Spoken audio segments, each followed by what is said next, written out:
So some people are going to ask, what is the goal of a mock scrape? Why would you want to create a mock scrape to begin with? Now, a lot of people I know in their mind, they want to put it up because it's going to draw on a buck, and they picture themselves sitting up again on a stand and shooting that buck off that mock scrape. But in my mind, the main purpose of a mock scrape is just to see who's in the area, okay? And bucks and does, all right? So one little trick that I've learned in the past is that watch your doe families. Start to recognize your doe families, especially on trail camera, okay?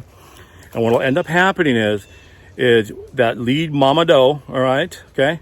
When she starts to go into heat, all of a sudden you're going to start to see those fawns come through to that mock scrape looking for her, because a lot of times this becomes a routine for the doe families, is to come through, hit a mock scrape, and then head out to the feeding area. And then all of a sudden you're just going to notice the doe fawn or doe fawns start to show up on camera, okay?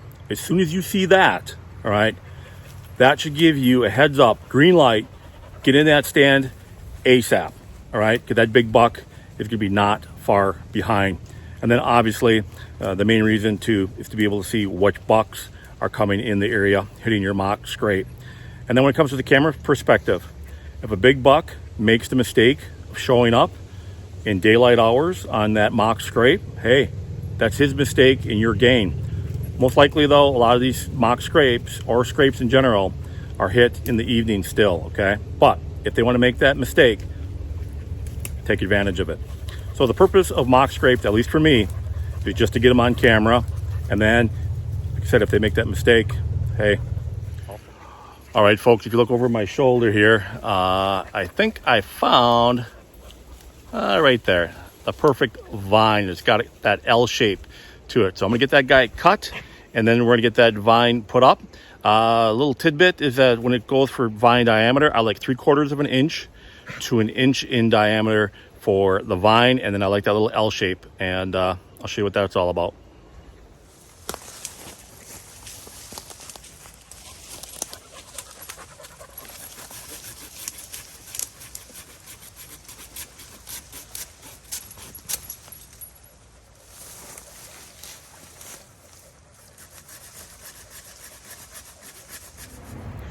All right, folks, so I just cut the vine down, and this is the vine. I cut a little extra longer because I can always take more off at the top end of the vine if I want. But this is that L shape that I like to find, okay, or an elbow technically. And I might cut this off a little bit more. But this L shape, what it does is when it hangs, okay, it kind of gives that little bump component that a lot of deer like to do with vines. So I've been experimenting over the years, and for whatever reason, this little L shape that comes off the vine seems to make a kind of a significant difference. It just gives them a little something extra to mess with. I think what it is they can get their racks locked into this elbow shape. And what that allows them to do is it allows them to get their orbital gland pushed right into this vine area through here. And that's why I like utilizing vines more than a rope. A rope, they just can't quite do that as much. Here, they can lock this vine into that rack, push that orbital gland right in there, and get all their scent and really push it into that vine. Now, I don't know if you can tell. See it dripping? This is perfect. I love these vines that drip like this. For whatever reason, deer just love that dripping component. Yes, I am touching it with my hands. Not a big deal. The bucks might not come for a few days, but the does don't really seem to mind as much as you think. All right, so next I want to create a reverse notch on the top part of the vine. All right, so this is the top part that's going to hang upwards.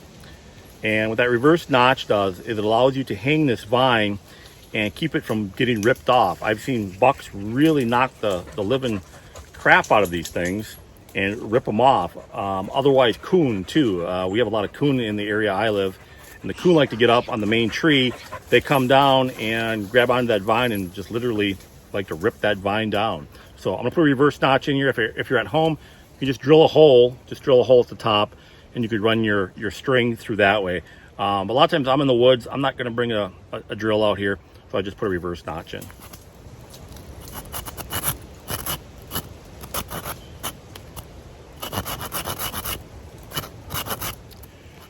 All right, folks, so another little trick that I like to utilize is you can bring string along.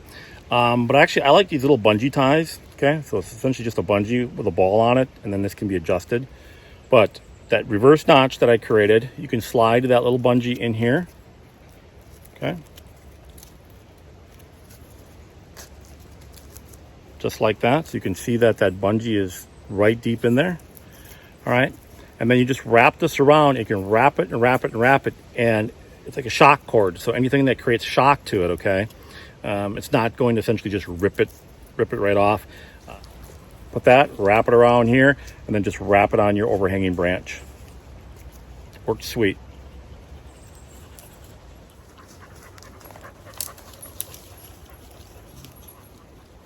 Lily's having fun today. Mock scrapes, location is everything, all right? So what I like to do is I like to get close to a buck's bedding, or a bedding area, I should say, but I don't like to be actually right on top of a bedding area. And when I think of a mock scrape, I think of it as a community scrape or community area. Those tend to be the scrapes that get hit the most from a deer perspective. And, you know, for me, all I'm looking for is inventory of what's in the area or what's coming through the area, especially if it's pre-rut or rut. So one spot I like to look for is cedars. So cedars are very prominent near where I live, and cedars tend to grow together. Okay, very seldom do you see a cedar here, a cedar there. So whenever you see these cedar areas or regions of cedar, they'll grow together, and that makes a point somewhere. And a lot of times off that point, okay, or off the edge of the cedars, you can find those areas where you have a lot of heavy deer trails. And I like those a lot, and I'm actually at one of those spots right now. So if you look behind me, I have a trail here, okay? And then if you look behind me again, it might be kind of hard to tell. There is a trail coming out of there, okay? And I am on a cedar point as we speak, okay? So there are some cedars right underneath me, okay? And it actually opens up to another trail there. So kind of in a trifecta of trails, all right? I know I mentioned trifecta of edges last time, but trifecta of trails in this particular spot. So I do really like the spot for putting up a mock scrape and then putting a trail camera on it. The other thing I want to point out, when it comes to cedars, okay, or hemlocks, especially if you're hunting in northern Wisconsin, is that they create natural shade, okay? So what that does, it just makes bucks, I think, feel more comfortable. And I like that a lot when I create my mock scrape. So if I can find that. All right, so I just found the tree that I'm gonna put the mock scrape in. So if you can tell, I got some overhanging branches here, but I actually have these two little trees that got knocked over for whatever reason. Actually, they're not knocked over, they're just growing that way. And I'm gonna attach my branch up there. That'll work out really, really nice. And then I just kicked a little bit of dirt just to see what it was like. So I'm gonna be putting that mock scrape right there, hook it up to here. And then I have these cedar branches that are gonna essentially shade it and keep it covered. All right, start on that mock scrape.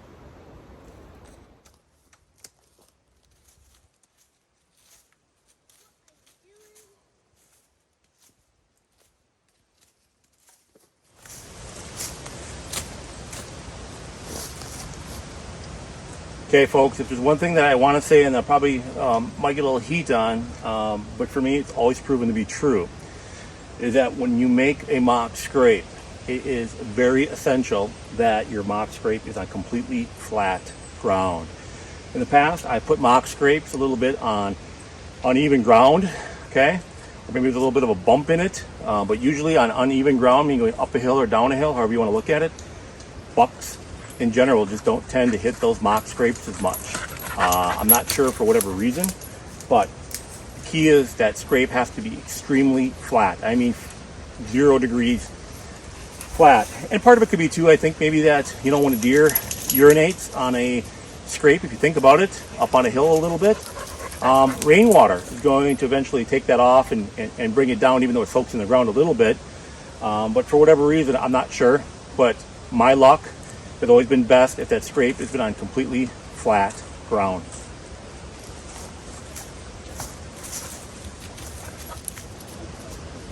How you doing there, little girl? Yeah, I know.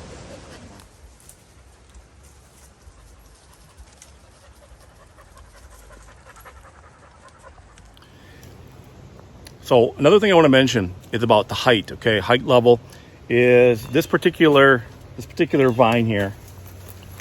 I don't know if you can tell it all or not. Okay, this particular vine is at essentially waist level, belly button, waist level. All right, now some people might think that might be just a little low. And what it does though is it allows the fawns to get at this mock scrape. The more scent of the deer in the area, the better. Because think about it, that's what these bucks are looking to do. They want to know who is in this particular region. This is essentially an address book of who lives in the neighborhood. So the more deer that can hit this, the better. If those mock scrapes are up too high, okay, they're not going to be able to know who's really in the area. And when those does start to go in heat, I feel that a lot of these bucks can get that just from their scent, the doe scent, once you put your nose, okay, or her orbital glands on this mock scrape, and he can read that. So you always want to make sure that these are low enough that everybody, okay, in the neighborhood can scent check. So I know one of the questions, probably quite a few questions that some of you have, that's going to get brought up is, Clint, what do you use for scent? What do you put down scent on the vine? Because if you think about it, when you think of a mock scrape or a scrape in general, it's all about scent. And I don't do anything. I know some people urinate in the mock scrape, and I've done that in the past. I don't know if it really helps or not, but for me, it's all the deer in the area that come together that put, scent on this particular vine. Lily, how you doing? You having fun? So, I've tried artificial, synthetic formulas, scent formulas in the past. I've never really seen a huge difference in it. The key for me is to make a mock scrape as natural as possible. I'm going to repeat that again. To make a mock scrape as natural as possible, okay? And to me, that's the key, one of the main keys, if not the key, for a really, really good, perfect mock scrape. In regards to scents, there's probably some of you that are watching that have your favorite scent that you swear by. And, if you have confidence in it, hey, go right ahead, utilize your favorite scent. But the thing that, I think some people don't realize, especially if they're new to the mock scrape game, is that they'll go out and they'll get a scent. They'll put it out there. They might have a cell camera on it, and even a regular cam, and they notice that it dries up. 2 weeks, 3 weeks, they had a buck coming to it, it's no longer coming. So what they're going to be inclined to do is go out there and touch it up again. And for me, I don't want to go out there and leave any more human scent than I possibly have to. I'd rather just let it be, leave it alone, than go out there and touch it up again. So I think that's one little issue that some people, if they're using scent, that they're going to run into. And in that case, it'll do more harm than good.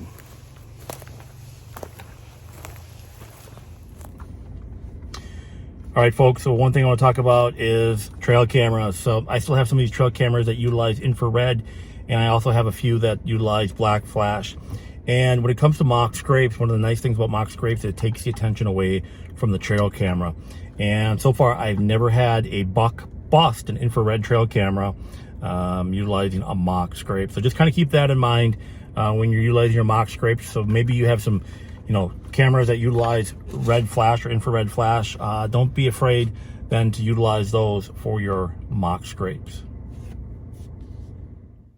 So some of you might be asking me, Clint, why didn't you put any gloves or take any scent precautions, wear the rubber boots while you're out there? Well, technically, I used to do that years ago. And, in reality, what I started finding out is just that when I took the scent precautions, it would just shorten the time frame up before deer started to get used to my scent being there. But if you want to, yes, please take those scent precautions or scent control if you like, if you feel more confident in that. Again, same with the scent. I'm not telling you not to use scent, but roll that way if that's what you feel confident in, all right? And usually it takes about 2 weeks, and I start to get the bucks to start to show up again when I make my mock scrapes, okay? So, with that being said, one thing I was going to talk to you about are these guys, these These coyotes, they seem to be everywhere this year. I have my camera all over, so I am getting a little special treat for them. Okay, I have an old NAP Spitfire, or a couple of old NAP Spitfires that I don't use anymore. So these are going to be my critter getters. So in case these yotes decide to come on by, they are a big predator of fawns. So might get one of those on camera this fall while I'm bow hunting for a big buck. But anyways, please like and subscribe, especially if you enjoy this types of videos and you want to follow me along on my bow hunts this fall. All right, Clint from Oak and Iron Outdoors. Take care, folks.